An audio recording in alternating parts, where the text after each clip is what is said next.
اعوذ باللہ من الشیطان الرجیم بسم اللہ الرحمن الرحیم الحمدللہ رب العالمین الصلاۃ والسلام علی محمد وآلہ الطیبین الطاہرین۔ ناظرین محترم، ہمارا موضوع ہے اسماء حسنہ اور امام زمانہ۔ عزیزوں، قرآن میں جو آیت وارد ہوئی ہے اسماء حسنہ کے سلسلے سے وہ ہے وَلِلَّهِ الْأَسْمَاءُ الْحُسْنَى فَادْعُوا بِهَا، یعنی اللہ کے کچھ اسماء ہیں جس کو حسنہ سے تعبیر کیا گیا۔ اب اسماء حسنہ کسے کہتے ہیں؟ سوال یہ ہے۔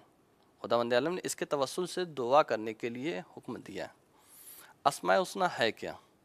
عزیزوں، کبھی کسی شخص کی پہچان جو ہوتی ہے دو چیزوں سے ہوتی ہے، ایک اس کے چہرے سے ہوتی ہے، ایک اس کے نام سے ہوتی ہے۔ تو اللہ کے بھی متعدد نام ہیں، وہ حی ہے، قادر ہے، علیم ہے، رحمان ہے، رحیم ہے، اس کے 99 اسماء حسنہ ہیں۔ ان اسماء حسنہ کے ذریعے سے خداوند عالم نے دعا طلب کرنے کا حکم دیا ہے۔ یہ اسماء حسنہ کے بارے میں متعدد روایات ہیں، متعدد آیات ہیں جو ان اسماء حسنہ کے بارے میں بیان کرتی ہیں کہ اللہ کی یہ تمام صفات ہیں۔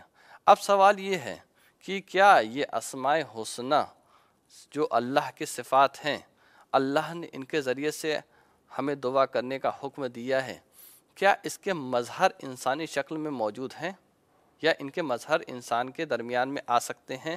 کیا انسان کے اندر یہ صفات بھی آ سکتی ہے؟ ایسا نہیں ہے کہ ہم نے کہا اسماء حسنہ جو ہیں وہ اللہ کی صفات ہیں، فقط ان کے ذریعے سے توسل کریں اور تعبد کریں، نہیں۔ در حقیقت یہاں پہ مطلوب یہ ہے کہ ان اسماء حسنہ کی ایک کرن اپنے اندر بھی پیدا کریں۔ اگر وہ عالم ہے تو اس کے علم کی جھلک اپنے اندر پیدا کرے، اگر وہ قادر ہے، اگر وہ رحمان ہے تو اس کی رحمانیت کا ایک ذرہ اپنے اندر پیدا کریں، یعنی تمام تر اخلاقیات کو اپنے اندر پیدا کریں اور اس سے معاشرے میں ایک عملی جامہ کی صورت میں ایک عملی پیغام لوگوں تک پہنچائے دیں۔ تو اب یہ سوال ہوتا ہے کہ یہ اسماء حسنہ ہے کیا؟ کیا اسماء حسنہ کوئی شخصیت، کسی شخصیت کے بارے میں بھی اسماء حسنہ کے ذریعے سے وارد ہوا ہے؟ تو ہم نے چھٹے امام کی حدیث، چھٹے امام نے ارشاد فرمایا کہ نحن اسماء الحسنہ، کہ ہم اسماء حسنہ ہے، یعنی کہ اللہ کے جو اسماء حسنہ ہے ہم اس کے بہترین مظہر ہیں۔ یعنی بسا اوقات انسان کسی چیز سے پہچانا جاتا ہے، ایک مرتبہ چہرے سے پہچانا جاتا ہے، ایک مرتبہ نام سے پہچانا جاتا ہے۔ اور اب اللہ کی یہ جو صفات ہیں اس کو اگر بحق ہی پہچاننا ہے تو معرفت اہل بیت ہونا ضروری ہے۔ اسی لیے امام جعفر صادق علیہ السلام نے کہا کہ ہم اس کے اسماء حسنہ ہیں۔ حتیٰ ہم ماہ رمضان میں جب شب قدر کے اعمال انجام دیتے ہیں تو اس میں سوال کیا کرتے ہیں؟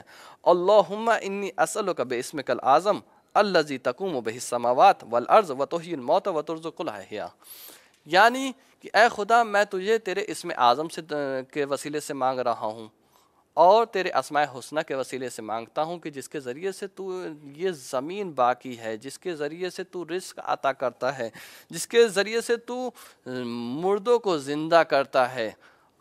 عزیزوں، کیا اب اس دعا سے ہمیں 2-3 احتمالات ملتے ہیں، اور اس کے علاوہ بھی ایک اور دعا وارد ہوئی ہے کہ جس میں کہا کہ اللہم انی اسألک باسمک العظم الذی خلقت العجائب الخلق فی غامض العلم بجود جمال وجہک، یعنی کہ اے خدا میں تجھ سے سوال کرتا ہوں تیرے اسماء حسنہ سے، تیرے وجود جمال سے، تیرے وجہ سے کے ذریعے سے میں تجھ سے سوال کرتا ہوں، یعنی کہ خدا کے چہرے سے سوال کرتے ہیں۔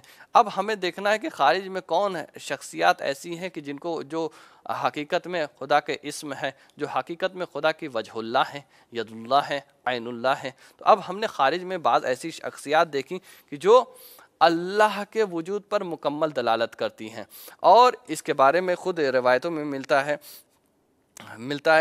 جب ایک دعا میں ملتا ہے کہ وَأَسْأَلُكَ بِنُورِ وَجْهِكَ عَزَاءَ كُلِّ شَيْءٍ، میں تیرے نور کے ذریعے سے سوال کرتا ہوں۔ حتیٰ بعض دعاؤں میں وارد ہوتا ہے کہ جیسے رمضان کی دعا ہے کہ جس میں کہ بندہ اپنے خدا بند عالم سے سوال کرتا ہے اللہم انی اسألک باسمائک الحسنی، میں تیرے اسماء حسنہ کے ذریعے سے سوال کرتا ہوں، وہ اسماء حسنہ کہ جس کے ذریعے سے تو مردوں کو زندہ کرتا ہے، تو لوگوں میں رزق تقسیم کرتا ہے، حتیٰ بعض دعا میں ملتا ہے وہ اسألک بنور وجہک اضاء کل شیء، تیرے وجہ کے، تیرے چہرے کے نور کے ذریعے سے میں تجھ سے سوال کرتا ہوں کہ جس سے پوری دنیا منور ہے۔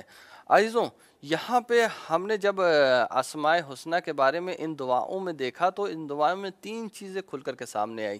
پہلی یہ کہ اسماء حسنہ وہ ہے کہ جس کے ذریعے سے زمین و زمان باقی ہیں، پہلا وہ کہ جس کے ذریعے سے کہ زمین و زمان باقی ہیں۔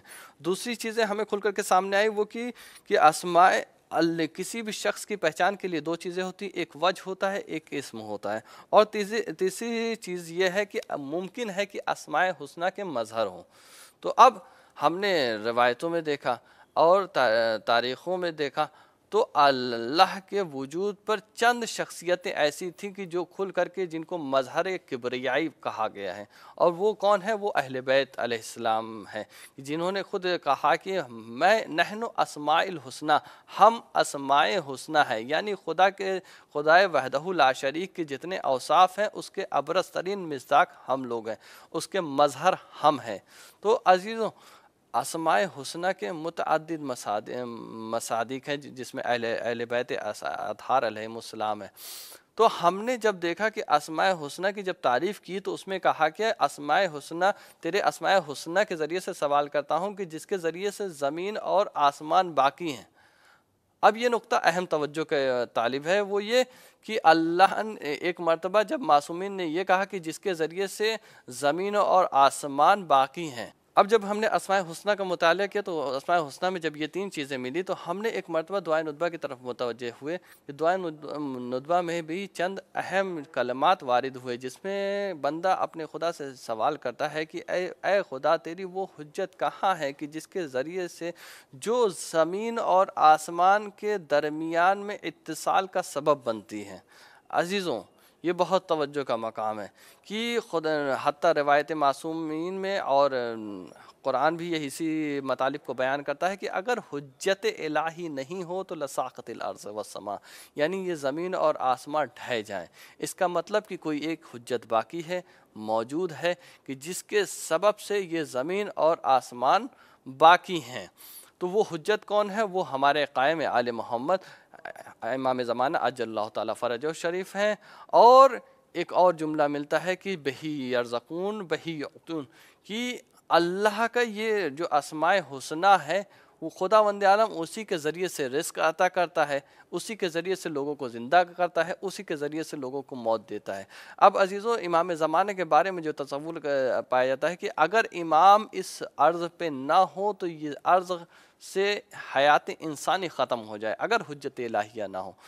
عزیزوں، اس وقت دور حاضر میں اسماء حسنہ کی ابرز ترین مثال جو ہے وہ امام زمانہ عجل اللہ تعالیٰ فرجہ شریف ہے، اور ہمیں ضرورت اس بات کی ہے کہ ہمیں اگر کچھ خداوند عالم سے مانگنا ہے، جیسا کہ خداوند عالم نے آیت میں ارشاد فرمایا کہ میرے اسماء حسنہ کے ذریعے سے مانگو، تو ہمیں اگر کچھ مانگنا ہے تو اپنے امام زمانہ کے توسل سے خداوند عالم سے طلب کریں۔